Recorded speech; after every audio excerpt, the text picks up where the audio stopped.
So that being said, the next step I want to show you is I like to document things a lot in my art and design process quite a bit. So that's why I'm really a big believer in these project folders where you can have all of your stuff. Okay.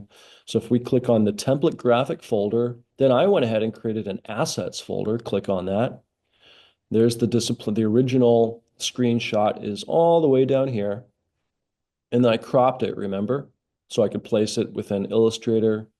And then here is the PDF again that I want the printer to print 10 of these guys for me. Okay, so let's fast forward and pretend, okay, I've spent, a few hours at the coffee shop, swigging on, I don't know, cafe latte or something, getting caffeinated, and I have made these. Okay, so there's one. You can see I scanned these, by the way, with my scanner. Here's another. And in this one, with this circumstance, I used a cheap Crayola marker in green, and I really kind of purposefully left all this nice texture in there because that'll work nice, I think, for the project. This one I used a yellow highlighter, and when I scanned it, it didn't really capture the vibrancy of the yellowness. I also used a micron to create this beautiful kind of contour line, to walk around the edge. So that's the second one I did. The third one that I did, I have been painting my living room. And so I've been using a lot of painter's masking tape, and it has a beautiful blue associated with it. So you can kind of see that I just kind of went in here and collaged little pieces of tape, right? So it kind of created this real beautiful texture. I like the way this one turned out quite a bit. All right. And the fourth one that I did, but I actually admittedly got some help with this one. I've been painting at my home, and I have been using, I think it's 500 or 600 grit sandpaper to kind of, work on the baseboards and such. And the material was really beautiful to me, and I didn't want to throw it away. So one of my students, Brian, helped me to create this collage with the sandpaper. Okay. So that would actually both of these would fulfill the texture requirement of the project, right? Okay. So, just kind of, you can draw and create hatching marks. There's actually a fifth one here that I almost forgot about. And well, actually six, excuse me. Brian also did this beautiful one with the stippling, which was very generous of him. And I also did one with graphite to scan and work with. So, I have all of these options now to kind of, you have to have a lot of options for this project, folks. Otherwise, you're going to hit a wall. And the real truth is, you're not going to have a lot of room to breathe regarding experimentation. So make a lot of these, print a lot of those PDFs, and drink a lot of coffee, and create some options for yourself. Okay. The next step is to edit these. Okay, because we want to almost sort of prepare them to be placed in the project. So this step is kind of done. We don't really need this anymore for the time being. So I'm going to hit Command S though. I'm going to close that. And this is our final sort of destination document for the poster. Okay, I haven't shown you guys the t-shirt template yet, but we'll get there because I don't want to overwhelm you with information. But I think you guys can get a sense of how all the dots are connecting here. But the next step is that we need to edit what we have drawn or collaged.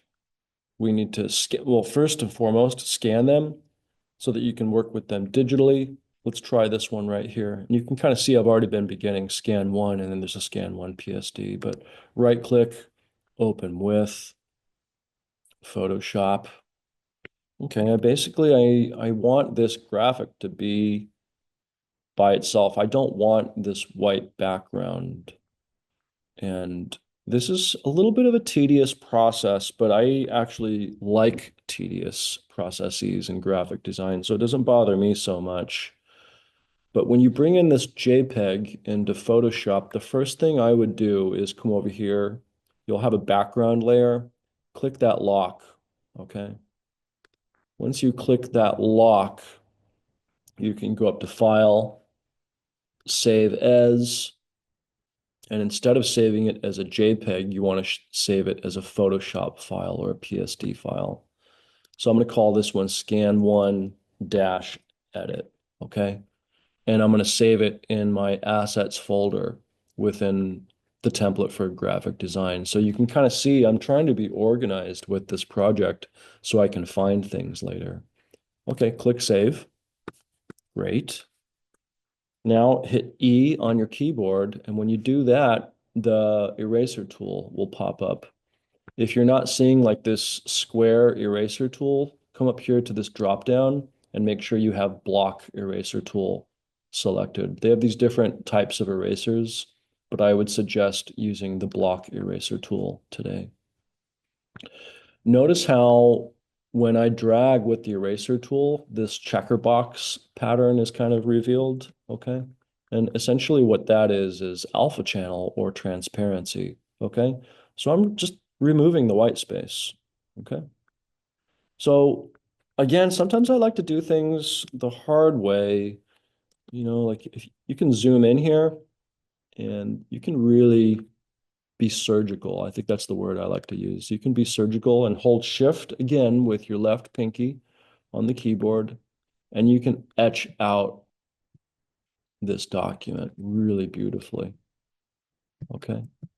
And the goal is that you get close to the edge because there are faster ways of doing this, but sometimes if you use the magic wand tool, like for example, this is a moment where the magic wand tool would probably eke into this space. I kind of like that line right there. And so the magic wand tool it's automated, so it's pretty smart, but it's not always smart enough to know exactly what you want things to do. And so that's why sometimes I end up doing things the hard way like this, for better or worse. Okay, guys? So once you outline your entire object, and let's pretend like I've done this entire symbol and I've outlined everything. I've I've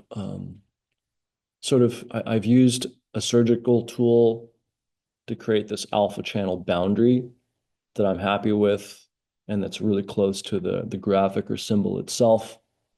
Now I can use the magic wand tool. Okay. It's up here and you might have to click and hold down here, and then it's here at the bottom, magic wand tool. Then you can select this area, click delete on your keyboard, and then hit Command D. I know um, in InDesign, Command D is to place, but when you're using Photoshop, Command D means to deselect. So hit Command D to deselect, zoom in. Now you can see that you just have the pixels remaining. That's really nice, okay? Okay, so let's pretend like I've done that for a while. And it's kind of like, when you see those cooking shows, hopefully, actually, I hope that this one is done. I can't quite remember. So let's right click, open with Photoshop and see how it looks. Yep, looks like I did manage to do all the editing here. And so if we zoom in, look at that. It's real nice. Okay, so this one's ready. And I left all this white information like in between. See, I like the texture, the way the marker kind of overlaps. I think that's really beautiful graphic information. And, it was done by hand because the software is good, but the software doesn't always, I believe that doing things by hand and graphic design can create a real nice sort of expressive component and uniqueness to the work that you're doing. So that's why that's important to me. All right. Okay, so that's one that I've prepared. Okay. And I don't think we need to continue with this one because I don't want to waste more of your time than is necessary. But I'm just kind of curious. I want to look at these other PSDs that I was working on. I accidentally closed my Finder window. I need to get back there. Hold on. Here we go. Again, you guys You should be developing a project folder system, whether you're an artist or designer, where you can keep track of all of your projects. Okay. So here's typography, project two, Kanji, template for the graphic work, assets. So there's the edit file that we just made, which we don't need actually. So I'm going to throw that in the trash so it doesn't confuse me. This is the one that's done that we just looked at and we were impressed with. Here's scan to JPEG and right below scan to PSD. So let's see if I ever got around to doing any work here. Yes. So remember, this was the one that looked a little bit funny because I wasn't happy with the way that the yellow translated. But I was able to just kind of, I think I confidently went in and used the magic eraser tool on this one because of the contour line. So instead of going in with the eraser tool, I think I was a little bit more assertive with this graphic. And I used the magic eraser tool initially. And so let's go through that really fast just for fun. So here's the original scan. If I come up here, find the magic wand tool, click here in this white space, select all the white. Whoops, you guys, I forgot an important step, and that's why Photoshop is acting a little bit funny. Whoops, we do not want that. I forgot to click the lockbox over here. Okay, so now I can do the same thing. Magic wand tool. I'm gonna hit Command D, deselect, just to kind of start from square one. Click. Now I'm gonna hit delete. Command D to deselect. Notice how I was unable to grab this information in the middle, but I can do that. Click it again with the magic eraser tool, hit delete on your keyboard, hit Command D to deselect, again, again, zoom out. Look at that. That was really fast, right? So I just wanted to show you how I did that one with the eraser tool and how I got here. Okay. Let's look at some others. I'm just kind of curious. Scan 3, open that in Photoshop. Um, I believe I did the same thing where, of course, I clicked lock. Um, but let's see. I believe hopefully this PSD is all wrapped up. Yep. So that's one I probably just used the magic eraser tool because I was confident that these edges would still be enough there because I really like the text, like these beautiful, like, ripped edges. That's real nice. Like that's organic texture that I want to keep. And even like this area right there, a little bit of paper remains, no big deal. Like it's an imperfect world, guys. And so otherwise this looks pretty good. Okay, so that one, it looks like I did not do 4 or 5. But there is a PSD for this one in the bottom. Let's open it up. Hmm. I didn't get far enough. I think now I remember.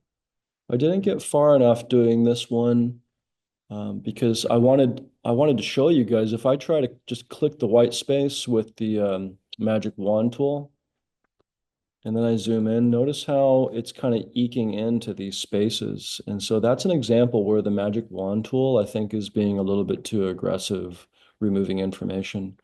So this is a circumstance where you would have to actually go in and do things by hand, if you ask me.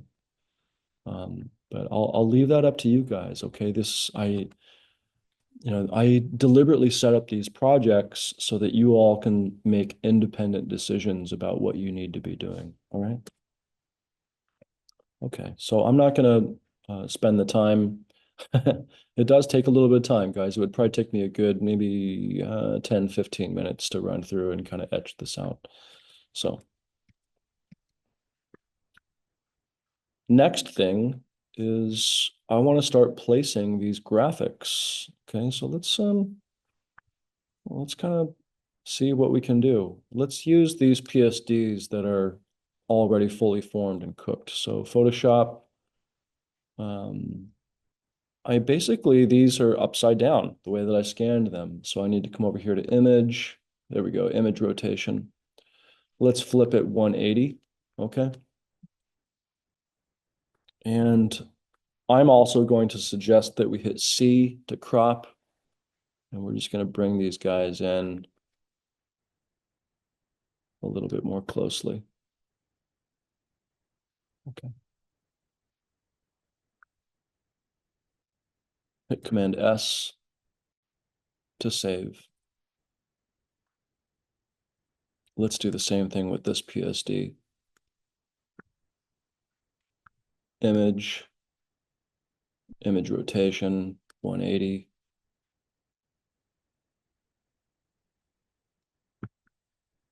Grab those handles and just kind of bring in the handles. I don't want to bring it in too close.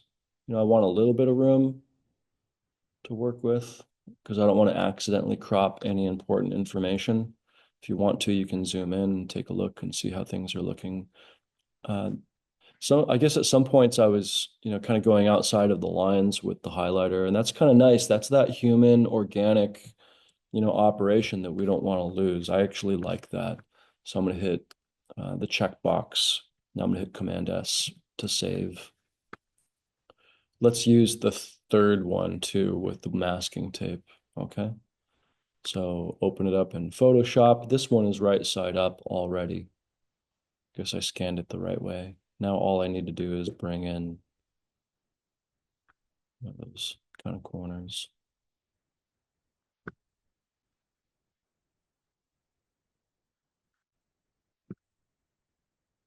Okay.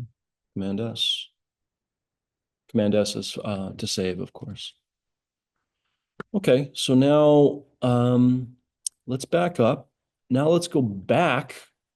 I know this sounds a little bit crazy, but we're going to go back to the Illustrator file that is 11 by 13.5 inches. Let's open that up. And so we've got this layer that we created for the print.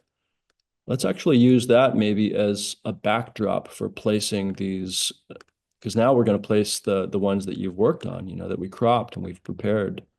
So let's see the first one. I'm going to bring this out a little bit so I can see there's traditional, modern, and then physical. Okay, so for the physical one, I know it's that beautiful blue tape. Okay, so I'm going to select that layer. I'm going to come up here to File, Place. And now I'm in the template graphic folder, go to Assets, and remember, here's the PSD. Select it, place. Now it's asking where. Just click. And you might have to kind of move things around. Oops.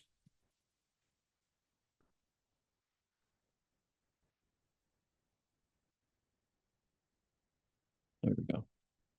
So I'm gonna have to blow these up a bit so that they'll fit here. I think that's a little bit too big. We can use this original layer also to guide how we're going to place the cooked assets, so to speak, right? So that's why I'm trying to scale things real beautifully. I think I can make it just a hair bigger, just a little bit bigger.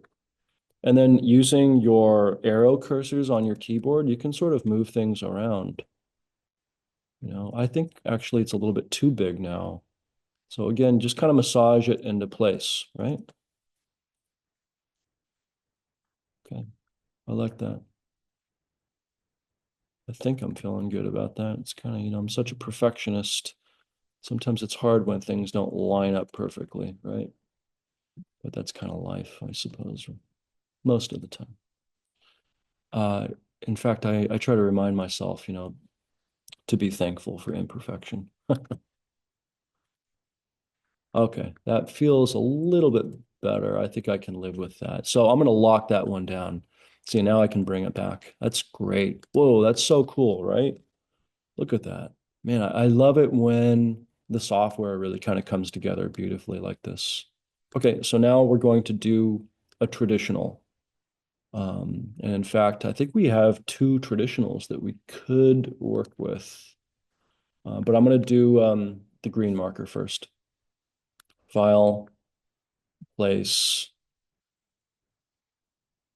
And by the way, I only have, 4 scans here. You might scan all 10 of yours or, whatever you've got. I mean, your circumstance might look a little bit different, okay? But my circumstance, I've got this one, this one, I've got a few to work with. But honestly, I kind of wish I had more. But, you guys are going into this project a little bit deeper compared to me. All right.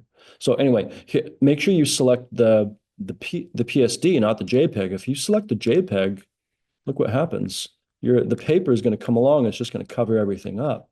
That's why we brought that asset into Photoshop and deleted the background. Okay. So now I'm going to select that with the black arrow tool, delete it, and now I'm going to bring it, go to File, Place, and I'm going to bring in the right file.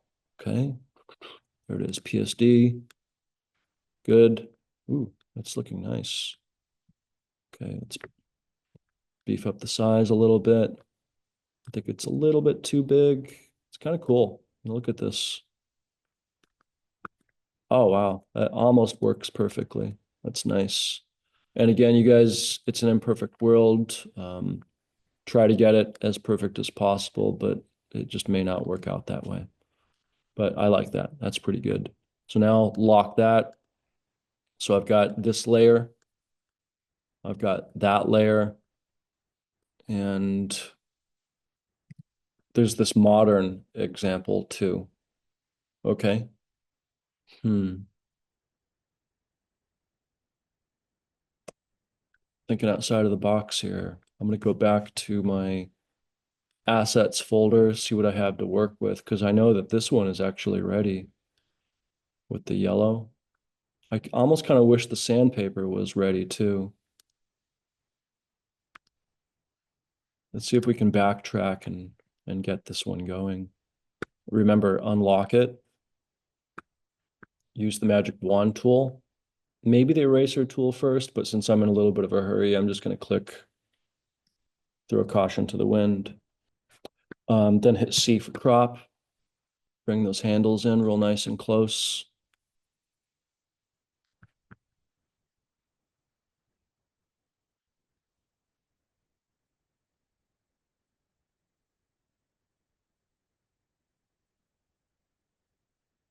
Hit Command S to save it. I'm going to call this one, I'm going to add the edit language. I didn't do that previously. But that's kind of important to me. Like when you're going to edit an asset, it's good just to add the language edit and then maybe even the date or like edit one, edit two, edit three. It depends on, however many times you're going to do it or the iterations or the unique and different iterations. So, but this is like design OCD that I'm kind of like working through and with, as I'm talking you through this project because you have to name things and you have to know where those things are. All right. So save that into your documents folder. Now I can go back to my InDesign, whoops, my Illustrator file, excuse me. And that's actually a second physical texture. So what I'm going to do is I'm actually going to grab that layer down to this plus sign, and I made a copy of the physical texture layer. I'm going to unlock it, make it visible, and notice how the copy of the blue tape came along for the ride. Well, I'm going to click or highlight that rectangle box, which is currently holding one file. I'm going to hit Command D. Oops. And actually, I just was doing something funny because I was hitting Command D on my keyboard, and Command D doesn't work like that in Illustrator. So you have to come up here. Uh, you have to do it manually, basically. So, yeah. So just delete it and come up here to File, Place.